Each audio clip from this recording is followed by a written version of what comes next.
मित्रों नमस्कार। Sanjay sir classes में आपका स्वागत है। आज हम हिंदी व्याकरण संबंधित वर्ण व्यवस्था पर चर्चा करेंगे, क्योंकि यहाँ से आपके कई प्रश्न पेपर में आने वाले हैं। ठीक है, ये आपके टेट, सुपर टेट या कोई परीक्षा हो और टीजीटी पीजीटी के लिए ये बहुत अच्छे प्रश्न हैं। देखते हैं पहला प्रश्न। वर्णमाला कहते हैं। वर्णमाला कहते हैं, विकल्प दिया गया है का वर्णों के समूह को, खा वर्णों की गिनती को, गा शब्द समूह को, घा वर्णों के व्यवस्थित समूह को। कुछ लोग जल्दबाजी में कर देते हैं वर्णों के समूह को, लेकिन नहीं मित्रों, ध्यान दीजिएगा कि वर्णमाला वह होता है जो वर्णों के व्यवस्थित समूह होता है। ठीक है, व्यवस्थित होता है। विकल्प आपका घा सही हो गया। फिर देखते हैं अगला प्रश्न। हिंदी वर्णमाला में वर्णों की संख्या, पीजीटी का प्रश्न है मित्रों, ध्यान दीजिएगा। तो जरूरी नहीं है टीजीटी पीजीटी का प्रश्न है तो टेट, सुपर टेट या अन्य राज्य परीक्षा, टेट परीक्षाओं में ना आए, क्योंकि हर जगह हिंदी के जो क्वेश्चंस होते हैं वो हर जगह पूछे जाते हैं। तो हिंदी वर्णमाला में वर्णों की संख्या कितनी होती है मित्रों, ध्यान दीजिएगा। तो विकल्प में 50, 51, 52, 53। आप जानते ही हैं कि 52। ठीक है, इसमें मूल स्वर पूछता है तो 33, मूल व्यंजन पूछेगा 33, मूल स्वर पूछेगा तो 11। फिर देखते हैं अगला प्रश्न। मूल व्यंजनों की संख्या 33, मूल स्वर जो होते हैं 11 होते हैं। हिंदी में अयोगवाद पूछता है, अंग और आ होता है। फिर देखते हैं अगला प्रश्न। ओ और औ को उच्चारण स्थान माना जाता है, कंठोष्ठ, मूर्धा, दंतोष्ठ, तालु। हम जानते हैं ए दो तो कंठ तालु, ओ दो तो कंठोष्ठ। ठीक है, ओ दो तो कंठोष्ठ। आपका विकल्प पहला सही हो गया। ठीक है, फिर देखते हैं अगला प्रश्न। भाषा की सबसे छोटी इकाई, हर बार पूछे जाने वाले प्रश्न में तो ध्यान दीजिएगा, बहुत अच्छा प्रश्न है। स्वर, शब्द, व्यंजन, वर्ण।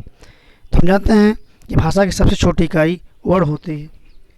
ठीक है, विकल्प आपका घा से हो गया।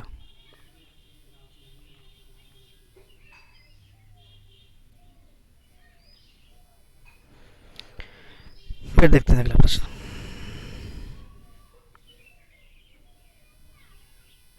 हिंदी वर्णमाला में स्वरों की संख्या कितनी होती है? 9, 11, 12, 10। हिंदी वर्णमाला में स्वरों की संख्या मित्रों, बहुत अच्छा प्रश्न है, बीएड में आया हुआ है, कहीं भी आ सकता है मित्रों, ध्यान दीजिएगा। तो आपका विकल्प खास हो जाएगा, 11 होते हैं, हमने आपको बताया ही था। फिर देखते हैं अगला प्रश्न। हिंदी वर्णमाला में अंतःस्थ व्यंजन कितने होते हैं? अंतःस्थ व्यंजन, ऊष् व्यंजन, संयुक्त व्यंजन, तालब व्यंजन, तालब वर्ण, तालब सा, दंत सा, मूर्धा सा। यहाँ से हर बार टेट में 1 से 2, 3 नंबर का प्रश्न निश्चित रूप से पूछा जाएगा। ठीक है, फिर देखते हैं हिंदी वर्णमाला में अंतःस्थ व्यंजन कौन कौन से होते हैं? या, रा, ला, वा। या, र, ल, वा। ठीक है, ये अंतःस्थ व्यंजन हो गए। कितने हुए? 4 हो गए। पहले विकल्प से हो गया। फिर देखते हैं कि इसमें अर्धस्वर कौन कौन सा होता है? या और वा। ये बहुत हर बार पूछे जाने वाले प्रश्न में तो ध्यान दीजिएगा, इसे हम अर्धस्वर कहते हैं। ठीक है, फिर चलते हैं, पहला विकल्प से हो गया। फिर चलते हैं अगले प्रश्न पर। हिंदी वर्णमाला में संयुक्त वर्ण कितने होते हैं? हम जानते हैं संयुक्त वर्ण से हर बार एक क्वेश्चन टेट में पूछा जाता है मित्रों, ध्यान दीजिएगा। तो आप लोग गलती मत करिएगा, क्योंकि आप जानते होंगे ऐसा नहीं होता है। नहीं, ऐसे ही प्रश्न टेट में पूछ जाते हैं। भाई हिंदी में आप 30 में 28, 29, 26 कब कर पाएंगे? 27 कब कर पाएंगे? जब इस तरह के प्रश्न को आसानी से कर लेंगे। यदि यहाँ आप गलती करेंगे तो आप इतना नंबर अचीव नहीं कर सकते हैं, क्योंकि हम लोग टेट में 30 में 29 हर बार, 28, 30, 28, 29 हर बार अचीव कर लेते हैं। ठीक है, देखते हैं अगला प्रश्न। तो जो प्रश्न है, हिंदी वर्णमाला में संयुक्त वर्ण कितने होते हैं? संयुक्त वर्ण 4 होते हैं, आप जानते ही हैं। विकल्प आपका चौथा सही हो गया, गा सही हो गया। कौन कौन से होते हैं? छ, त्र, ज्ञ और स्रा। ठीक है, ये आपके संयुक्त वर्ण होते हैं। अच्छा, संयुक्त वर्ण होते कौन कौन से हैं? जिस वर्ण में एक से अधिक वर्ण सम्मिलित हों, मिले हों, उसे हम संयुक्त वर्ण कहते हैं। ठीक है, तो इसमें का छा किससे बना है, ज्ञा किससे बना है, मैं तो ध्यान दीजिएगा, ये बार बार पूछा जाने वाला प्रश्न है टेट और सुपर टेट का। ठीक है, तो देखते हैं कि जो आपका छा बना है, छा जो बना है आधा का धन मूर्धन सा से बना है, मैं तो ध्यान दीजिएगा। और जो ज्ञा बना है ये जो है आधा ज धन इया ज्ञा। ठीक है, आधा ज धन इया ज्ञा। ये आपके बहुत अच्छे प्रश्न है।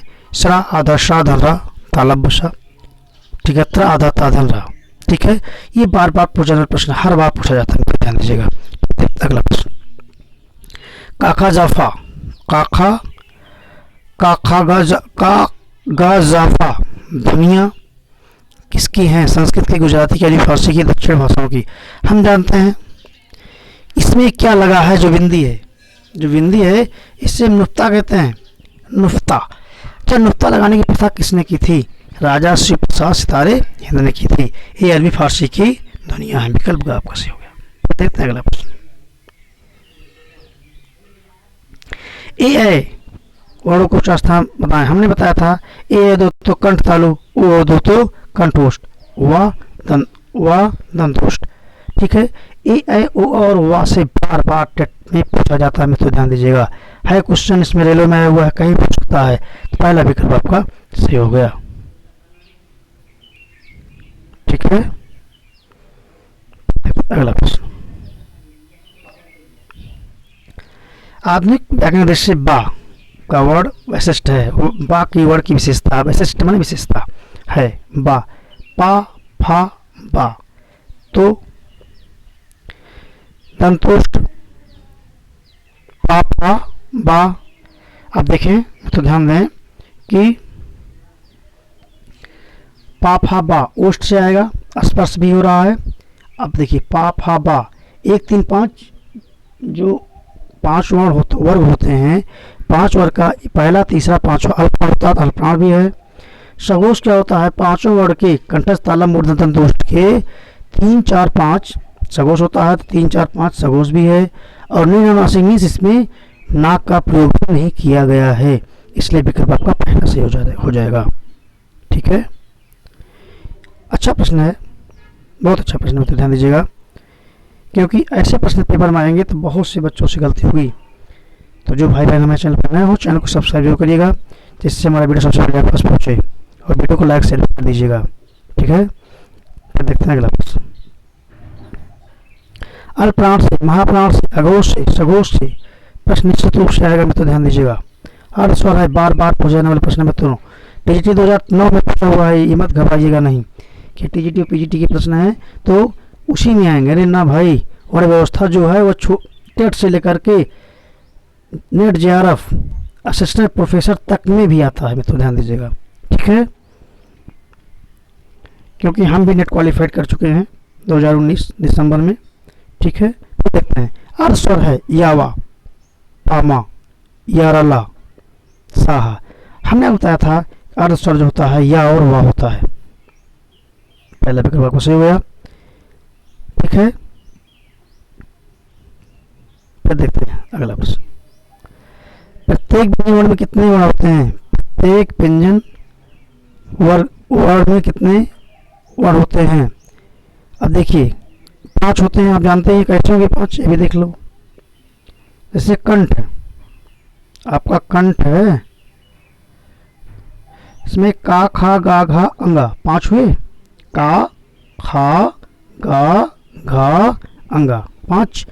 तो प्रत्येक वर्ग में जो कंठ हो, तालब है, मूर्धन हो, दंत हो, ओष्ठ हो, जो 5 वर्ण स्पर्शी वर्ण होते हैं, वर्ग होते हैं, 5 स्पर्शी वर्ग में प्रत्येक में 5 5 वर्ण होते हैं। विकल्प से हो गया। अगला प्रश्न, हिंदी में स्पर्श व्यंजनों के 5 वर्गों में के दूसरे और चौथे वर्ण होते हैं। हम जानते हैं 1 3 5 जो 5 वर्ग के पहला तीसरा पांचवा होता है, अल्पप्राण होता है। 2 और 4 क्या होता है, महाप्राण व्यंजन होते हैं। विकल्प आपका खा सही हो जाएगा।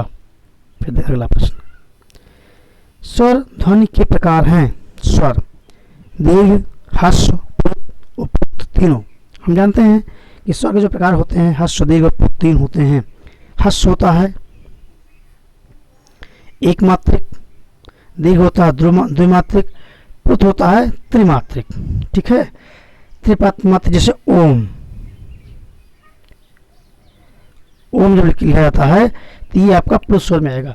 प्लुत स्वर का प्रयोग मुख्यतः वैदिक उच्चारण मंत्रों में और संगीतों में किया जाता है।